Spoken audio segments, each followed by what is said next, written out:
à ce méditant. Et donc, on va parler des spécificités de la spécialité, c'est-à-dire la chirurgie pédiatrique, défis et perspectives pendant la pandémie du Covid. Donc, comme on le sait, tout le monde, donc, ça a commencé en décembre 2019 à Wuhan, en Chine. Elle a été déclarée pandémie 11 mars 2020. Et donc, cette pandémie a fait incité à relever beaucoup de défis, surtout dans le système de santé, surtout de protection, c'est les moyens de protection et les moyens de guérison. Et donc, la chirurgie pédiatrique, comme toutes les spécialités, donc il y a beaucoup de défis à relever pendant cette pandémie. Le problème avec la chirurgie pédiatrique, c'est surtout c'est-à-dire quand on a entendu du Covid, donc on a réalisé qu'on aura beaucoup de difficultés à gérer, c'est-à-dire on va gérer l'enfant, on va gérer les parents, on va gérer le bloc, le préopératoire, le post-opératoire, le personnel dans le service, le personnel dans le bloc opératoire. Et donc, vraiment, c'était une casse-tête pour nous à réfléchir comment gérer pendant cette période et comment gérer l'après-pandémie. Donc, on va parler des particularités de l'enfant et du parent, comme on l'a dit, les défis de protection, les défis du diagnostic, les défis de prise en charge des enfants en pré- et en post-opératoire, et surtout le défi de l'après-Covid, comment gérer tout ce retard et les malades qui sont en attente.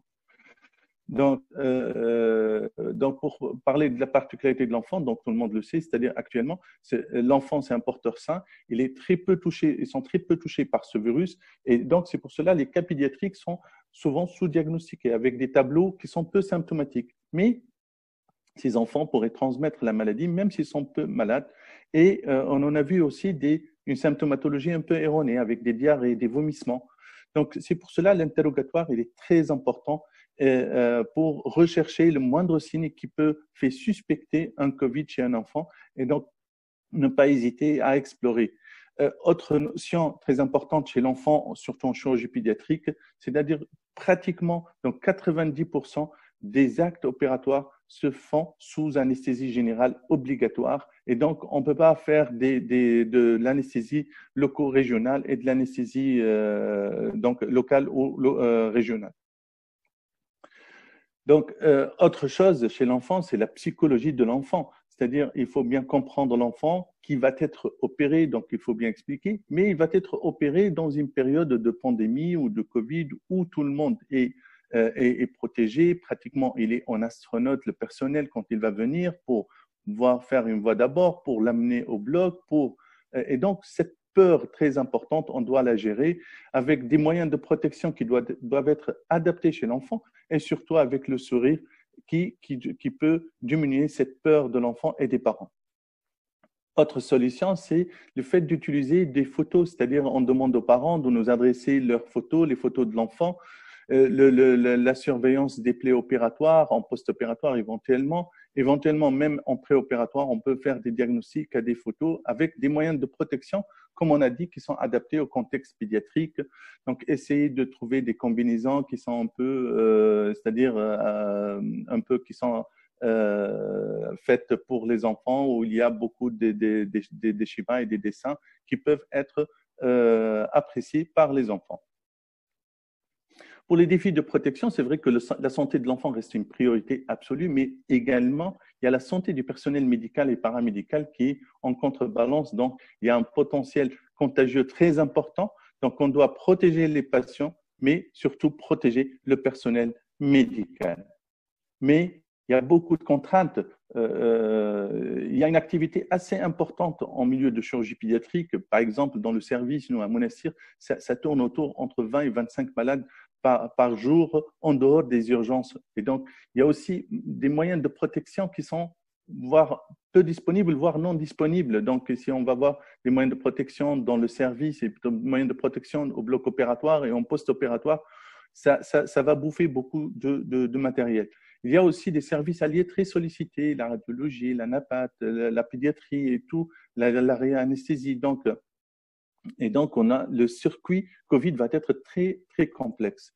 Donc, on a commencé à chercher des solutions avec les patients. Donc, dans le service, on a fait, c'est-à-dire cette stratégie en 3 étapes. Limiter l'activité, c'était en début mars, arrêter les consultations externes en mi-mars et l'activité opératoire uniquement pour les urgences vers la mi-fin mars.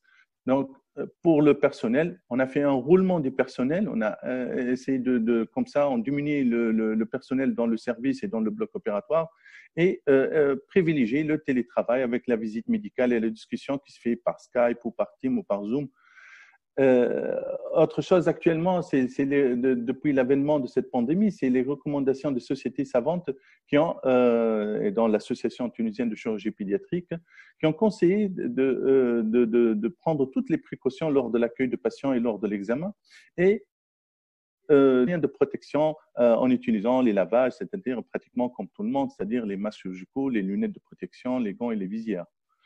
L'American College of Surgeons, c'était pratiquement la première société savante qui a produit c'est-à-dire ce manuel où elle a bien établi un listing des actes opératoires qui sont urgents et qu'il faut les faire immédiatement, et les semi-urgents et les actes à froid qu'on peut c'est-à-dire les retarder après. Ces sociétés savantes ont bien insisté sur la protection au bloc opératoire, surtout en limitant au maximum le personnel au bloc. Les salles opératoires doivent être utilisées avec traitement d'air et de préférence avec un flux laminaire. Donc, limiter l'utilisation des sources énergétiques. On utilise en chirurgie pédiatrique, c'est surtout les bistouris électriques avec de bipolaires de 3e génération comme l'RB. Et donc, si on va les utiliser, il faut les utiliser avec une puissance minime.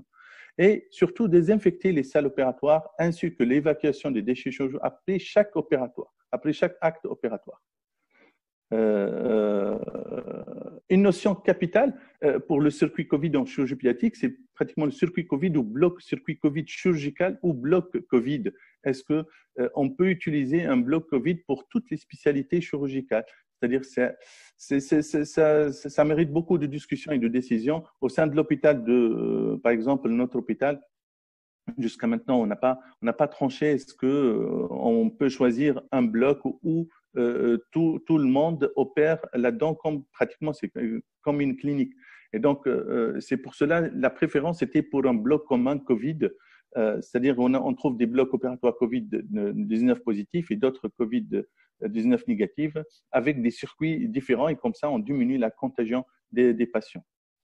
Autre spécificité, c'est-à-dire pour la chirurgie pédiatrique, quelle voie, ou pour pratiquement toutes les spécialités chirurgicales, quelle voie d'abord chirurgicale? On sait bien que la chirurgie vidéo assistée, elle est vraiment en vogue actuellement, surtout en chirurgie pédiatrique, et son utilisation est de plus en plus, pratiquement, elle représente la voie d'abord la plus utilisée pour pas mal d'interventions chirurgicales.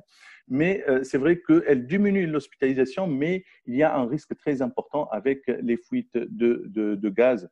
Et donc, c'est un article qui est apparu récemment par notre ami, c'est l'ami de la Tunisie, Amouel Saksina, et qui a parlé de le fait d'insister sur un bloc opératoire composé de 5 salles interconnectées, et seules les salles d'induction d'anesthésie avec des pressions atmosphériques négatives et les salles d'opération avec une pression atmosphérique positive.